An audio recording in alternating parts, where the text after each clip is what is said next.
ఈనాడు ఉపన్యాసాలు ఇస్తున్న బీఆర్ఎస్ నాయకుడు కల్వకుంట్ల చంద్రశేఖర్ రావుకి రాజకీయ భిక్ష పెట్టింది ఎవరు? అన్న లేకుంటేనే మీరు నాయకులు అయ్యిండ్రా? అన్న నీడను బతికిన మీరు అన్నగారి గురించి తక్కువ చేసి మాట్లాడు మీకు మంచిదా? వారే కాదు, వారి పేరు పెట్టుకున్న వాళ్ళు కూడా ఈరోజు నాయకులుగా చలామణి అవుతున్నారు. ఆయన ప్రోత్సాహం ఇచ్చి, ఆయన భుజము తట్టి, ఆయన అవకాశం ఇచ్చిన ఓ తుమ్మల, ఓ మండల, ఓ మండవ, ఓ జానా, ఓ మాధవరెడ్డి, ఓ దేవేందర్ గౌడ్, ఓ కడియం సియరి, ఓ మోత్కుపల్లి నరసింహులే కాదు, తెలంగాణలో నాయకత్వాన్ని వహిస్తున్న కల్వకుంట్ల చంద్రశేఖరరావును కూడా ఎన్టీ రామారావు గారికి గుర్తించే రాజకీయ అవకాశాలు కల్పించిన సంగతి ఎవరు మరవద్దు. ఇది చరిత్ర. ఇంకొంతమంది ఆయన పేరు మీదనే చలామణి అవుతున్నారు. కొంతమంది నకిలీలు ఎప్పుడు ఉంటారు. వాళ్ళ ఆలోచనలు ఎట్లుంటాయో కూడా మనం చూస్తున్నాం. అందుకే ఇవాళ మిత్రులారా, ఈనాడు మేము అందిస్తున్న ఇందిరమ్మ ఇల్లు కావచ్చు, ఆనాడు ఎన్టీఆర్ గారు మొదలుపెట్టిన పక్కా ఇళ్ల పథకమే ఈనాడు ఇందిరమ్మ ఇళ్ల పథకం అని నేను ఈరోజు గర్వంగా చెప్పదలుచుకున్నా. ఈనాడు 3,24,00,000 మంది సన్న బియ్యం ప్రతి పేదవాడు దళిత వాడల్లో అన్నం తింటున్నాడంటే, సంటి పిల్లలకు బుక్కెడు పువ్వు తినిపిస్తున్నారంటే ఆ స్ఫూర్తి వెనకాల అన్న 2 రూపాయల కిలో బియ్యం పథకం ఉన్నదని నేను ఈరోజు చెప్పదలుచుకున్నా. ఇవాళ మేము ఇందిరమ్మ చీరలు ఇస్తున్నాం ఆడబిడ్డలకు. పండుగ పూటనాడు పెట్టే మేము చీర సారెగా భావించి ఈనాడు పాలపిట్టల లెక్క ఈరోజు మా ఆడబిడ్డలు చీర కట్టుకుంటున్నారు. దీనికి స్ఫూర్తి ఆనాడు ఎన్టీఆర్ జనతా వస్త్రాలు పేదవాళ్ళకు అందించి కూడు గుడ్డ నీడ అని ఎన్టీఆర్ ఏదైతే ఆలోచన చేసిండో ఆ స్ఫూర్తి ఈనాడు మా ప్రభుత్వంలో అమలు చేస్తున్న సంక్షేమ పథకాలలో కనిపిస్తుంది. మీరు ఒక్కసారి ఆలోచన చేయండి. ఈనాడు వైఎస్ఆర్ ప్రకటించిన ఉచిత కరెంటు కావచ్చు, ఈనాడు రైతులకు మేము అందిస్తున్న 24 గంటల ఉచిత కరెంటు, దీనికి స్ఫూర్తి ఆనాడు అన్న ఎన్టీఆర్ 50 రూపాయలకే హార్స్ పవర్ అని రైతాంగాన్ని ఆదుకోవడానికి వారు అందించిన విద్యుత్తే, వారు అందించిన శక్తే ఈనాడు ఉచిత విద్యుత్తు అని నేను చెప్పదలుచుకున్నా. ఇవాళ మిత్రులారా, ఆనాడు ఎస్సీల కోసం, ఎస్టీల కోసం, మైనారిటీల కోసం అమ్మ ఇందిరమ్మ పాటుపడితే బలహీన వర్గాల కోసం అన్న ఎన్టీఆర్ పాటుపడ్డాడు. ఇవాళ బలహీన వర్గాలు, పాలితులుగా ఉన్న బలహీన వర్గాలు ఈరోజు పాలకులుగా మారినరు అని అంటే అన్నగారి యొక్క ఆశీర్వాదం తెలంగాణ సమాజానికి అందబట్టే పాలితులుగా ఉన్న బలహీన వర్గాలు ఈరోజు పాలకులుగా మారినరు.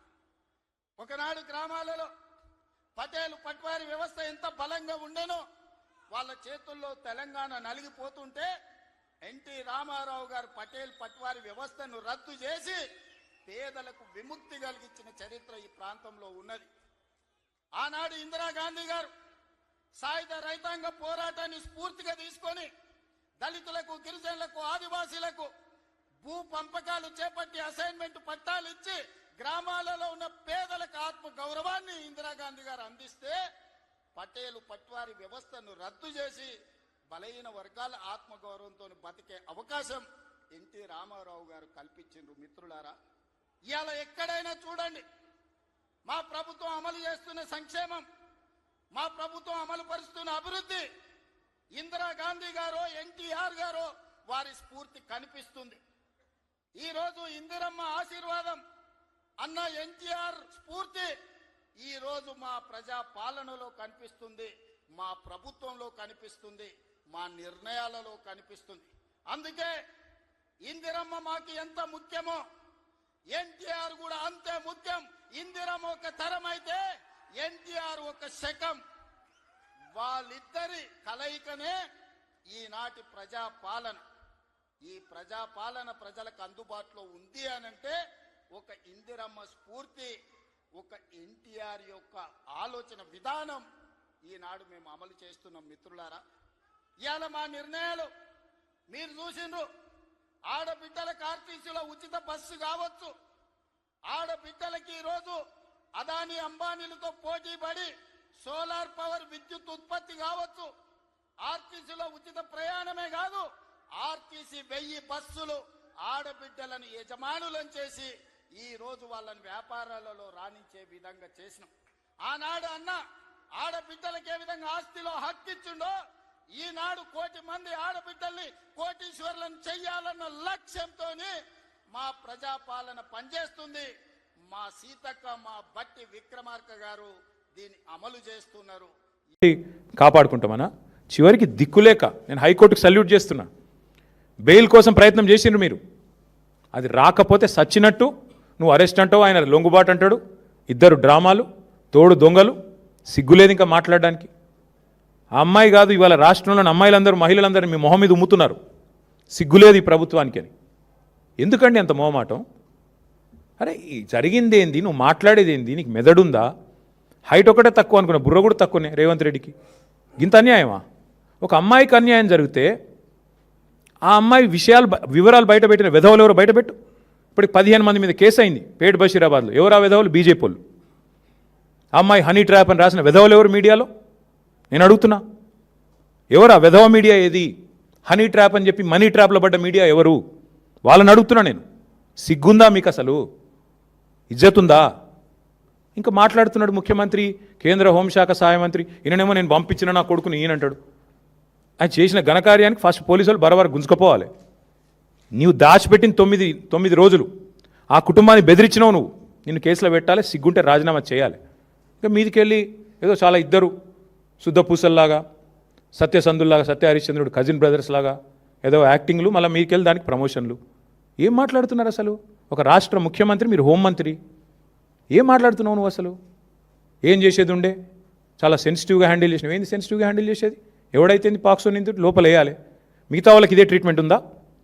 25 ఏళ్ళ జైలు శిక్ష పడుతుంది మిగతా పాక్సో క్రిమినల్స్ అందరికీ. 31 ఏళ్ళ జైలు శిక్ష పడ్డది ఒక ఆయనకి. మరి ఇవాళ ఇక్కడ ఒక్క దగ్గరనే స్పెషల్ ట్రీట్మెంట్ ఎందుకు భయపడుతున్నావు? మోడీ చెప్పిండా చెవులేమన్నా? ఎందుకు భయపడుతున్నావు? ఇంకా సిగ్గు లేకుండా నిన్న పనికిమాలిన మాటలు, పనికిమాలిన ఉపన్యాసాలు.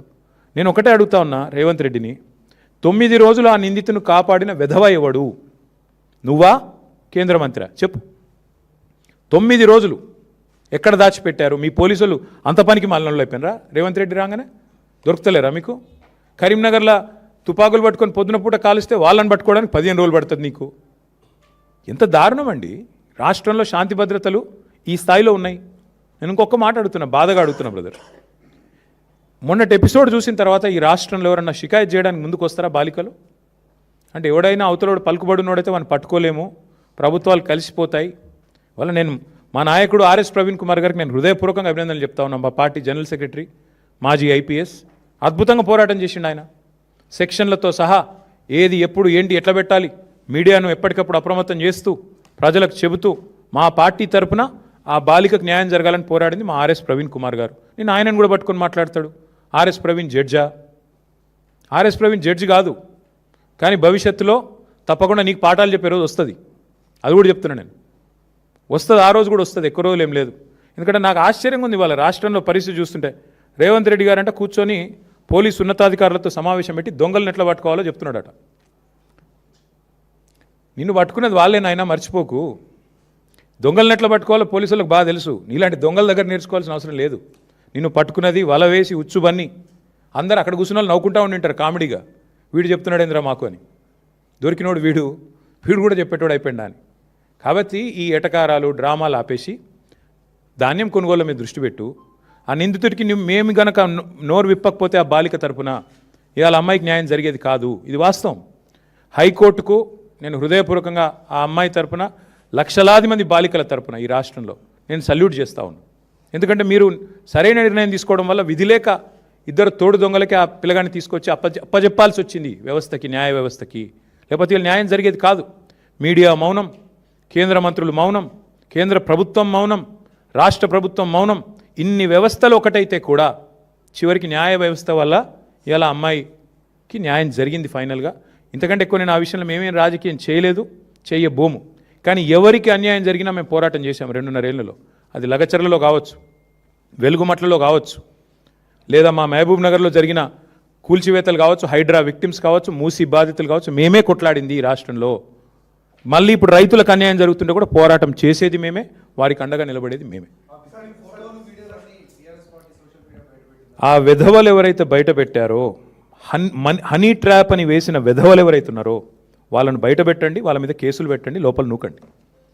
అందులో బీఆర్ఎస్ఎల్ ఎవరన్నా ఉంటే ముఖ్యమంత్రి నేను సవాల్ చేస్తున్నా, బయట పెట్టు. నువ్వే కదా న్యాయ హోంమంత్రివి, చెప్పు, బయట పెట్టు.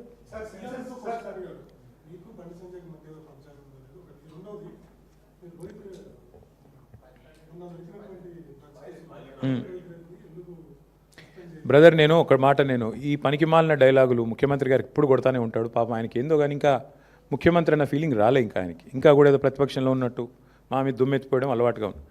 అసెంబ్లీ సమావేశాలప్పుడు వాళ్ళ పీసీసీ ప్రెసిడెంట్ అన్నాడు, డ్రగ్ టెస్టులు పెట్టండి అన్నాడు. పెట్టరాబాయ్ అని నేను అన్నా. మరి ఎందుకు వెనకపోయిందా ప్రభుత్వం? డ్రగ్స్ బిగ్స్ పెట్టు, టెస్టులు పెట్టు మీ ఎంపీలకు.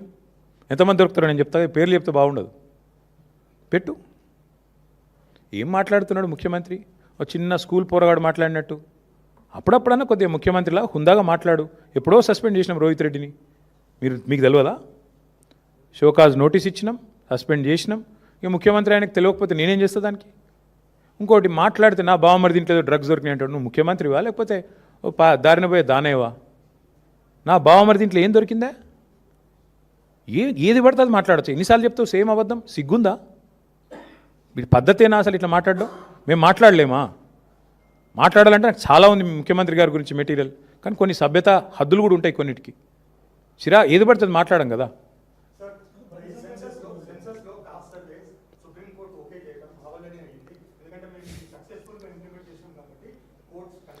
ఒక్క సోదరుడు ఈ రాష్ట్రంలో కులగణన బాగా జరిగిందని ఏ ఒక్క మనిషినన్నా చెప్పమనండి బ్రదర్. ఆఖరికి సర్వే చేసిన వాళ్ళు ఎవరైతే సర్వే చేసిన పిల్లలు వాళ్ళనన్నా చెప్పమనండి. ఎందుకంటే రేర్ మోడల్ అని చెప్పుకున్నాడు, ఏదో రేర్ మోడల్ అని చెప్పిండ్రు. తర్వాత ఏమైంది? 160 కోట్లు ఖర్చు పెట్టిండ్రు. చివరికి ఏం జరిగింది? 51% ఉన్న బీసీలను 46% తగ్గించిండ్రు. ఇదే రేర్ మోడల్. బీసీల గొంతు కోసి లేనోళ్ళని ఉన్నట్టు చూపెట్టి ఉన్నోళ్ళని లేనట్టు. నేను అందుకే అంటున్నా, నీ మోడల్ అంత గొప్ప మోడల్ అయితే ఇవాళ ఎవడెందుకు ఆమోదిస్తలేడు రాష్ట్రంలో? నీ మోడల్ వల్లే కదా చివరికి నువ్వు చెప్పిన 42% రిజర్వేషన్ ఫెయిల్ అయింది, నువ్వు చెప్పిన సామాజిక న్యాయం విఫలమైంది. చివరికి పంచాయతీ ఎన్నికల్లో 24% ఉన్న రిజర్వేషన్ 17.5% తగ్గింది నీ మోడల్ వల్ల. కాబట్టి ఈ అటర్ ఫ్లాప్ మోడల్ కనుక దేశానికి ఆదర్శం అయితే ఇక మరి దేశాన్ని దేవుడే కాపాడాలి.